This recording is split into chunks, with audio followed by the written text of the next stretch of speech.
Vídeo. Nuevo episodio del podcast de Grupo Pre. Nos nace un potro buenísimo, muy bueno, excelente. De esos que nacen una vez cada 1000 años. Y muchas veces no llegan ni a nacernos un potro de ese estilo. Ya desde que salió teníamos claro que era algo diferente. Como ganaderos estamos súper orgullosos. Y a medida que vamos viendo que crece, cada vez nos confirma más lo que ya pensamos. Que tenemos un ejemplar realmente digno de estar entre los grandes. ¿Qué hacemos? ¿Lo concurso yo? ¿O lo vendo para que otros se lleven la gloria y lo concursen? Eso es lo que mucha gente piensa. Que el hacer que ese potro lo concurse otra ganadería o una ganadería concursista es dejar que la gloria se la lleve otro. Y eso es lo que quiero analizar hoy. Porque no siempre todo es blanco o negro. Hay una gama infinita de grises que además pueden ser muy buena solución para todas las partes. Aquí quizá no es la venta lo que prima, ni cantidad económica que nos van a dar por ese potro que nunca ha concursado ni ha salido a pista, por lo que su precio o su venta no puede ser la misma que un ejemplar que tiene un currículum y una serie de medallas. Es una decisión que implica algo mucho más personal, donde prima más los sentimientos antes que la cabeza. Y es un dilema muy real, y que además no solemos tomar con frialdad, sino que la tomamos desde la ilusión, porque no deja de ser que es uno de nuestros bebés, de ese orgullo de ganadero que tenemos. Lo he criado yo, es nacido en mi casa, es lo que representa mi ganadería y los años de esfuerzo. Y el problema normalmente no es el, oye, yo lo concurso, lo puedo hacer yo. El tema es si yo puedo hacerlo igual o mejor que lo haría un ganadero concursista. Muchas veces nos encontramos que el ego no nos deja ver más allá y saber dónde somos buenos y dónde no. Y dónde otra ganadería puede hacerlo mejor que nosotros. Porque a veces la calidad no es suficiente. El potro puede ser buenísimo, ya lo tenemos claro, ahí no vamos a discutirlo. Pero el concurso es otra cosa, es otra historia. En concurso gana el contexto, y el contexto incluye al presentador, al equipo, los medios, la estructura, el nombre de la ganadería y la puesta en escena, además de un marketing detrás. Y justo ahí es donde muchas pequeñas o medianas ganaderías chocan con la realidad, se dan contra el muro. ¿Cuántas veces animales o ejemplares realmente buenos se han presentado a pista por sus criadores que no son ganaderías que estén acostumbradas a concursar y sus puntuaciones no han reflejado para nada la calidad de ese ejemplar? Por muchos motivos. Nos quejamos mucho de los jueces, de que no han sabido ver al ejemplar, pero no olvidemos que el ejemplar se tiene que presentar como es debido, tiene que salir a pista con todas las opciones para poder enseñar lo mejor que tiene, y eso implica un entrenamiento detrás, implica una profesionalidad o saber hacer. No es lo mismo que yo o alguien que se dedica a grabar vídeos grabemos un vídeo que un aficionado lo grabe con un móvil. Y esto es lo mismo. No es lo mismo un potro que lleva una preparación detrás por un profesional y un buen presentador que un potro que se presenta en el concurso más cercano para bajar costes logísticos y lo presenta nuestro mayoral, que muy ocasionalmente puede haber salido a una pista a presentar. Y eso pasa no porque la ganadería que lo cría no tenga caballos para presentar, que seguramente sí los tiene, pero no tiene la estructura necesaria para poder concursar hoy en día. Por lo menos en los concursos de 3 estrellas, donde teóricamente están los grandes o las grandes ganaderías concursistas. ¿Qué es lo que nos aporta una ganadería grande concursista? A nosotros, criadores de este potro. Porque una ganadería grande no es grande solo porque tenga dinero. Es grande porque ya ha vivido esa experiencia muchas veces. Es un profesional de los concursos. Sabe cuándo tiene que entrar, sabe cuándo tiene que parar, sabe cuándo no tiene que exponer demasiado, sabe cómo proteger al ejemplar y sabe qué tipo de marketing y cómo se le debe aplicar a ese ejemplar para estar arriba. Y no es que hagan magia, pero es que saben más. Son profesionales del concurso. Y tal como tenemos hoy en día estipulados los concursos en España, para estar en los primeros puestos, en el 90% de las ocasiones, se necesita ser un profesional de los concursos. Claro que con todo esto aparece el gran miedo de los ganaderos. Es que el caballo deja de ser mío. Ya no va a ser mío. Pero hay algo que no solemos pensar. Y es que un caballo bien concursado por otro pesa más que 10 caballos mal presentados por nosotros. Y además, el hierro del caballo, nuestro hierro, sigue ahí. Está ahí, en la pista, en los catálogos, en el altavoz.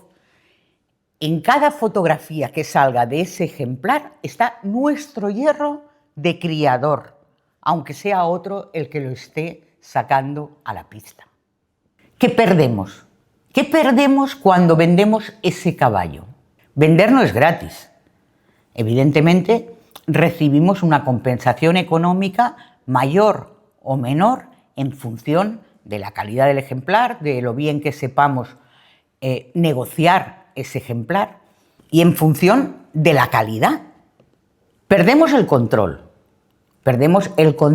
de las decisiones que se vayan a tomar sobre ese ejemplar y perdemos el control de verlo el día a día, de su evolución. Por otro lado, también ganamos en tranquilidad sobre la evolución del ejemplar.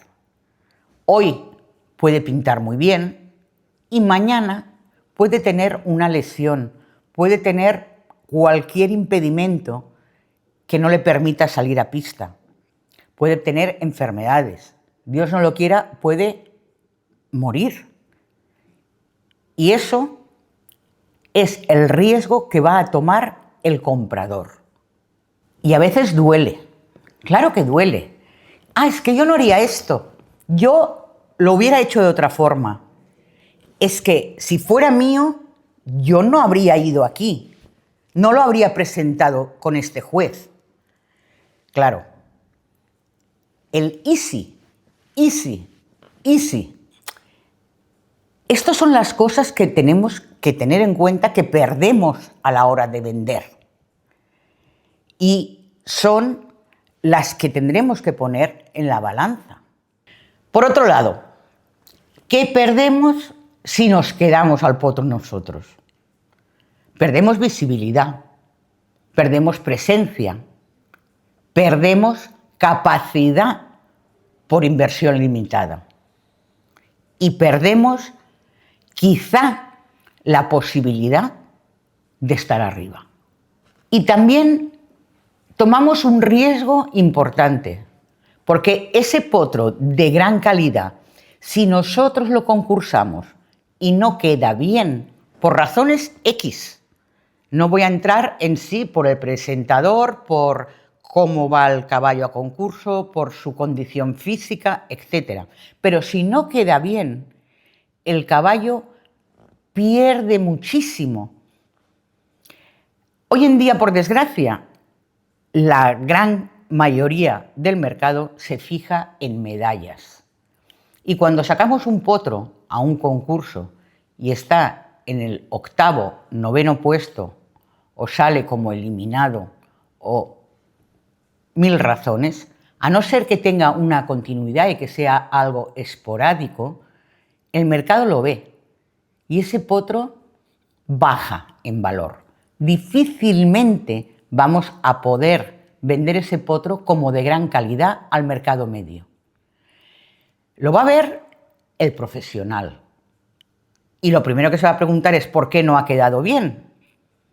Y lo segundo será analizar el porqué de esas puntuaciones. Pero la gran cantidad del mercado, aquel que busca ejemplares para concurso y que se cree en todo lo que hay, lo primero que va a ver es que ese potro ha quedado 9º y que no es un potro de concurso. Y les puedes explicar lo que quieras, pero es muy difícil porque no tienen los conocimientos para saber ver la calidad del ejemplar. Y hemos de pensar que el mercado no es que sea cruel, es que es impaciente, lo quiere todo, quiere el caballo con medallas, el potro con medallas, quiere aquel que ha salido a pista y ha salido 3 veces y ha hecho 3 medallas. Entonces, el hecho de que nosotros tomemos el riesgo de salir a la pista y que no tengamos esos resultados de forma inmediata, nos quita posibilidades de que ese potro se pueda vender en una diferencia de precio que al final no nos va a aportar nada grande. Y volvemos a la gran pregunta: ¿vendo o no vendo? Y aquí hay que dar un giro inteligente. Porque si hablamos en términos económicos, quizá pensemos, bueno, me quedo yo al potro, invierto un poquito, le hago un reel, le hago un poco de ruido, lo saco a concurso, me queda más o menos, porque lo voy a sacar al concurso de aquí al lado, donde van 2 ejemplares, con lo cual ya me aseguro la medalla de oro y la de plata, y luego lo vendo como campeón de concurso morfológico. Normalmente, el ganadero que vaya a hacer esa compra de ese potro no va a ser un gran ganadero concursista, a no ser que tenga la capacidad de ver la calidad del ejemplar. Entonces, pensemos que en general la trayectoria de ese potro va a estar en una mediocridad. Sí, asistirá a concursos, pero no de la mano de alguien realmente potente y fuerte. Por otro lado, quizá con la táctica de quedármelo y venderlo he sacado un beneficio extra respecto a vendérselo a una gran ganadería concursista, de esas que te aprietan a la hora de comprar y no te va a dar el mismo importe que quizá puedas obtener vendiendo tú, pero vas a tener otras ventajas que también hay que considerar. Una ganadería concursista que se interese en tu potro, con tu hierro en la nalga, para cubrir una de sus secciones como mejor ganadería, te asegura que van a poner todos los medios y toda su estructura al servicio del ejemplar, para que ese ejemplar esté arriba en todos los aspectos. Y eso, a la par que va a poner a tu ejemplar arriba, va a poner tu hierro que está en la nalga de ese potro en circulación en los grandes circuitos. Entonces yo creo que la gran pregunta de todo esto es: ¿qué es lo que quiero yo como ganadero de este potro? Esa es la pregunta. ¿Dónde quiero que este potro me lleve dentro de 5 años? ¿Quiero un logro personal? ¿Quiero levantarme por la mañana, ver al potro cuando me despierto y pensar qué bien lo hago? ¿Quiero que ese potro se convierta en embajador de mi hierro? ¿Quiero que el potro sea un recuerdo bonito? ¿O quiero que sea un activo estratégico al cual le pueda hacer fotos y pueda estar publicando continuamente sobre el potro. Es que en función de lo que esperemos, las decisiones serán unas o serán otras. Hay que pensar que hay potros que construyen palmarés y otros que construyen ganaderías. Ese potro a lo mejor nos interesa para que sea el semental de nuestra casa. Aunque desde ahora, que tiene 1 año y medio, hasta que nosotros podamos demostrar que ese ejemplar tiene hijos, porque si es semental se va a valorar en función de sus hijos, van a pasar muchos años. Y muchos años donde ese potro va a estar ahí. Sin pena ni gloria, ¿quién se va a acordar o quién va a preguntar sobre ese potro? Si realmente lo queremos como futuro semental de la casa y somos una ganadería pequeña o mediana, ¿qué mejor que ese potro tuviera un palmarés muy interesante con otra ganadería y con nuestro hierro? ¿Podríamos en un momento dado atar en contrato futuras cubriciones de ese ejemplar? Todo se puede hacer hoy en día y de hecho son armas de negociación importantes que nos permiten tomar este tipo de decisiones difíciles hoy y nos aseguramos posibles cubriciones en el futuro. Y además le damos vida a ese ejemplar. Tenemos ejemplos en el sector de grandes ganaderías que no son concursistas y tienen camadas buenas. Y voy a dar nombres hoy porque no es nada malo. Cada ganadero escoge un camino y hay ganaderías que escogen el camino de la doma clásica, hay ganaderías que escogen el camino del morfológico, hay ganaderías que escogen no concursar y dedicar sus recursos a criar y que otros concursen y que lo hacen muy bien. Por ejemplo, Valdeolivas. Valdeolivas tiene bastantes ejemplares en las pistas o en el circuito de concursos que concursan numerosos ganaderos. Y la gente va a comprar a Valdeolivas. Evidentemente, a lo mejor de un ejemplar bueno, llámese de Duiker o de otro, van a comprar las cubriciones. Pero quien quiere un potro bueno se va a la ganadería a buscarlo. Y esto se ha hecho posible gracias a los concursistas. Y es un caso curioso, porque estuvo muchísimos años fuera del circuito. Y a raíz de que vendieron a alguna ganadería concursista, se volvieron a poner en circulación. Y hoy en día muchísima gente está intentando comprar en la ganadería. Lo mismo podemos decir de Senillosa.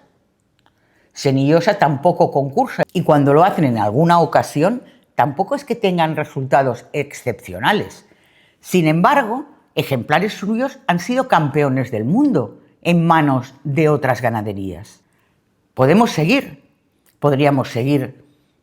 con Borquez, por ejemplo. ¿Cuántos ejemplares de Borquez hemos visto en pistas ganando? Y la mayoría de las ocasiones no han sido concursados por ellos mismos, sino por otros ganaderos que han apostado por la casa. Y las ventas de estas 3 ganaderías o 3 ejemplos que os he dado vienen por los concursistas. Ellos son los que han puesto en circulación el valor de esa genética y de ese hierro. Es importante, desde el punto de vista del que vende, asegurarse algunos aspectos. El hierro, que su hierro esté en la nalga del ejemplar.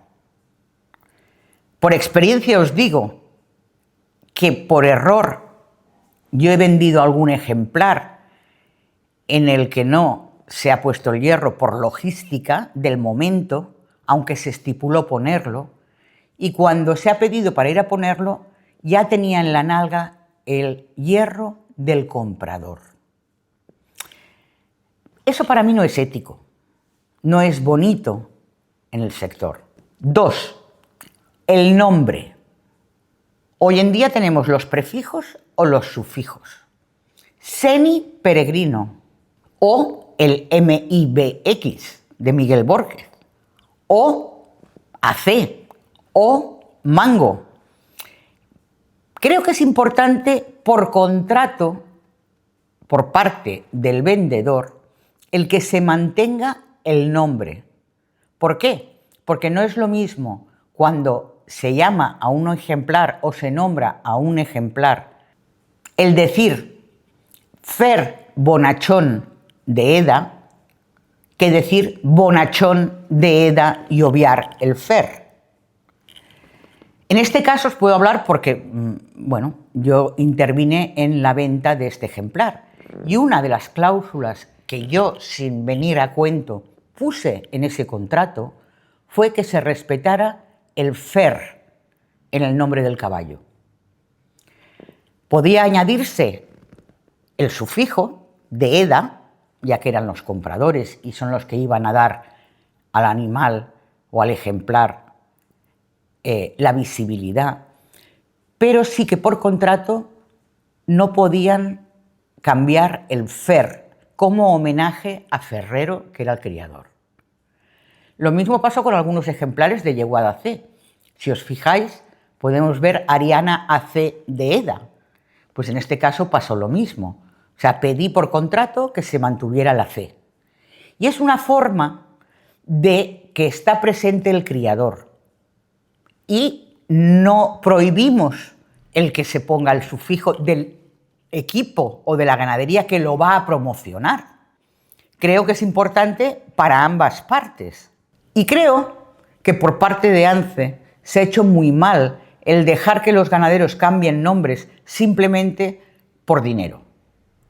No debería poder cambiarse el nombre sin el consentimiento expreso del criador. No todo vale. Y el dinero, siempre lo he dicho, puede comprar muchas cosas, pero la elegancia no se compra. Y este tipo de cosas dan una idea de la elegancia que hay detrás. Entiendo que hay ganaderías nuevas que llegan por primera o segunda vez al circuito y que quieren que todos los ejemplares lleven su nombre. Bueno, es normal, están invirtiendo muchísimo, pero se puede hacer respetando la tradición y respetando a los criadores. Y esto es una decisión que creo que es la que realmente pesa en la reputación que vayamos a tener como ganaderos. Porque hoy somos concursistas, pero mañana seremos criadores. ¿Qué pasará cuando nos hagan lo mismo? ¿Qué pasará cuando ese potro criado por nosotros salga por la puerta y se borre absolutamente todo? Hierro, nombre, etcétera, y se le ponga simplemente una marca blanca. No nos va a gustar y deberíamos pensarlo. Y hasta aquí el capítulo de hoy. Hoy únicamente hemos visto la contestación a la pregunta: ¿vendemos o no vendemos? Y habrá un capítulo siguiente que será: ¿quién aporta más a un ejemplar? ¿El que lo cría o el que lo concursa? Y hay muchísimos ejemplos reales de los cuales podremos hablar. Eso será próximamente.